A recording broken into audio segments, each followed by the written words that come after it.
मित्रों, स्वामी दयानंद सरस्वती अपने गुरुजी से दीक्षा लेकर के काशी गए और वहां उन्होंने भाषण दिया।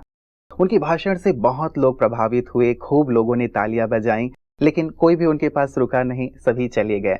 दूसरी जगह भाषण किया, तीसरी जगह किया, चौथी जगह किया, पांचवी जगह किया। सभी बहुत तालियां बजाते थे, बहुत उनकी वाहवाही करते थे, लेकिन कोई भी ठहरता नहीं था ताकि वो जो ज्ञान देना चाहते थे वो ज्ञान किसी के जीवन में उतार सकें और वो उनके फॉलोअर बने और इस कार्य को आगे बढ़ा सकें। बहुत परेशान हुए दयानंद सरस्वती जी, उनकी समझ में नहीं आया कि ऐसा क्यों हो रहा है। वापस अपने गुरुजी के पास पहुंचे। गुरुजी से पूछा कि गुरुजी ऐसा क्यों हो रहा है। तो गुरुजी ने कहा कि देखो, अभी तुम जो भाषण करते हो तुम बहुत ही प्रभावशाली वक्ता हो।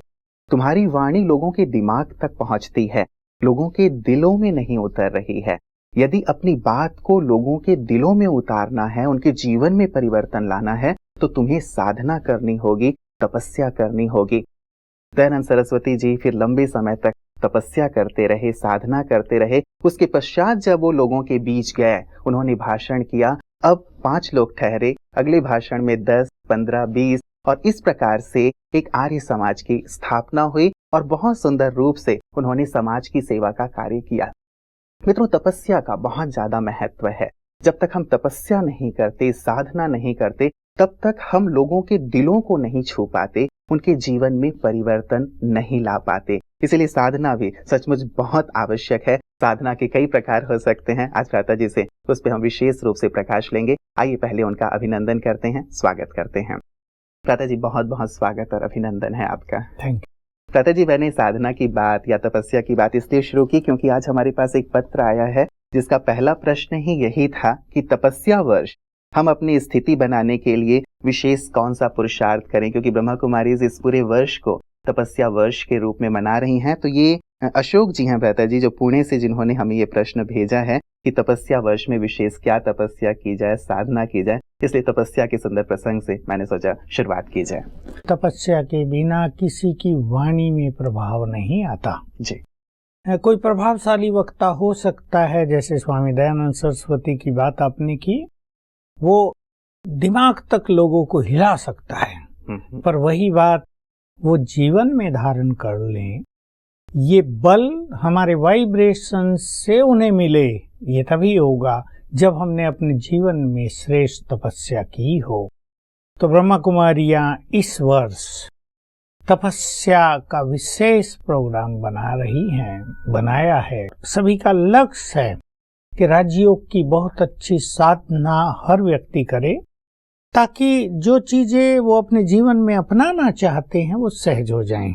अन्यथा क्या हो जाता है, शिक्षाएं तो वेदों ने भी बहुत अच्छी दी, उपनिषदों में, श्रीमद् भगवत गीता में सुंदर से सुंदर बातें लिखी हैं, पर वो ग्रंथों तक ही सिमट कर रह गई हैं।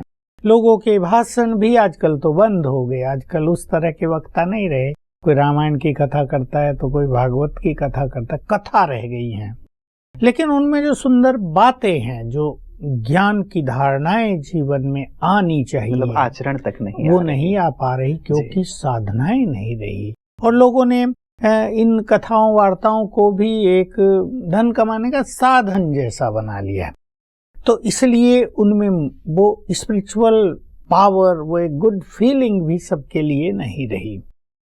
ब्रह्मा कुमारियां इस बात को बहुत अच्छी तरह समझती हैं कि हमें यदि संसार को कुछ देना है तो हम तभी दे पाएंगे जब हमने उसको जीवन में परफेक्टली धारण किया होगा। हम लाख कहें दूसरों को अहंकार छोड़ दो, पर यदि हम अहंकार से ग्रस्त हैं तो लोग हमारी बात अच्छा तो महसूस करेंगे, पर जीवन में अपना नहीं पाएंगे। इसलिए हम सभी पहले से ही तपस्या करते आ रहे हैं, लेकिन अब उसको जरा तीव्र गति देने का जो संकल्प था, और ये जो जनवरी मास बीता है, तो अनेक ब्रह्मावत्सों ने बहुत अच्छी तपस्या की है, मौन रखे हैं, 4, 5, 6 घंटे योग साधना की है प्रतिदिन, रोज अमृत वेले बहुत सुंदर अनुभव बहुतों ने किए हैं। ये हम अपने कैंपस में भी देखते हैं और चारों ओर सेवा केंद्रों पर भी इसकी एक बहुत सुंदर लहर रही है। तो वास्तव में तपस्या परम आवश्यक है। मैं तपस्या को कई रूपों में कहूँगा। पहले से ये माना जाता रहा कि ब्रह्मचर्य भी बहुत सुंदर तपस्या है, लेकिन ब्रह्मचर्य की साधना जिसको लोगों ने तपस्या समझ लिया, मैं जरा एक्सप्लेन करना चाहता हूँ। कभी कभी तपस्या का अर्थ इस रूप में हम ले लेते हैं कि वो चीज बड़ी कठिन है, लेकिन उसको हमें अपनाना है, साधना करनी है, तप करना है, मेहनत करके ये करो वो करो, ये न खाओ वो न खाओ, ये न देखो, ये न यहाँ न बैठो, इससे बात न करो, नारी को बिल्कुल देखो नहीं, डिटैच हो जाओ, तो तुम्हारी ब्रह्मचर्य की साधना सफल होगी। लेकिन स्वयं भगवान ने पवित्रता की साधना को बहुत सरल कर दिया, और ये स्थूल सिद्धांत तो थोड़े बहुत अपनाने ही पड़ते हैं, परंतु श्रेष्ठ स्मृतियां हमें दिलाकर हमारी पवित्रता की साधना को नेचुरल बना दिया, ये बताकर कि पवित्रता तुम्हारा मूल संस्कार है। यद्यपि ये बात हमारे ग्रंथों में भी है, आत्मा मूल रूप से पवित्र है, लेकिन कोई इस चीज को एहसास नहीं दिला सका। अब स्वयं भगवान ने सबको एहसास दिलाया, you are supremely pure soul, तुम परम पवित्र हो, और वो स्मृति हमें आती जाती है और आत्मा में प्योर संस्कार जागृत होते जाते हैं। हम पवित्रता की साधना इसे कहते हैं। तो अपवित्र संकल्प ही न रहे, नींद और स्वप्न भी पवित्र हो जाए, दृष्टि और वृत्ति भी पवित्र हो जाए, कर्मेंद्रियां शीतल हो जाएं, मन में सबके लिए श्रेष्ठ भावनाएं और आत्मिक प्रेम हो जाए, ये हमारी पवित्रता की सुंदर साधना है।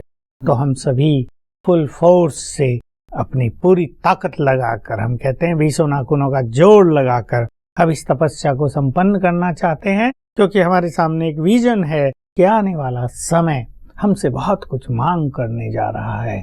संसार में जो कुछ बढ़ता जा रहा है, जो स्थिति परिस्थितियां बढ़ रही हैं, जिन्हें हम देख रहे हैं, हमारे सामने स्पष्ट विजन है अगले 5-7 सालों में इस संसार में क्या हो जाएगा। तो हमें संसार को जो बहुत कुछ देना है, तो अपने अंदर ईश्वरीय शक्तियां भरने के लिए ये साधना का काल हम सब ने निश्चित किया है, और इसमें हमें पूर्ण विश्वास है कि हमारे लाखों जो लोग हैं, कई लाख हो गए हैं, 15 लाख तक पहुंच गए होंगे, उनमें से 1-2 लाख अच्छी साधना करके अपने को लाइट हाउस बना लेंगे, अपने को पीस हाउस बनाएंगे, अपने को विघ्नों से मुक्त करेंगे, ईश्वरीय वरदानों से संपन्न करेंगे और संसार में यही प्रकाश फैलाएंगे।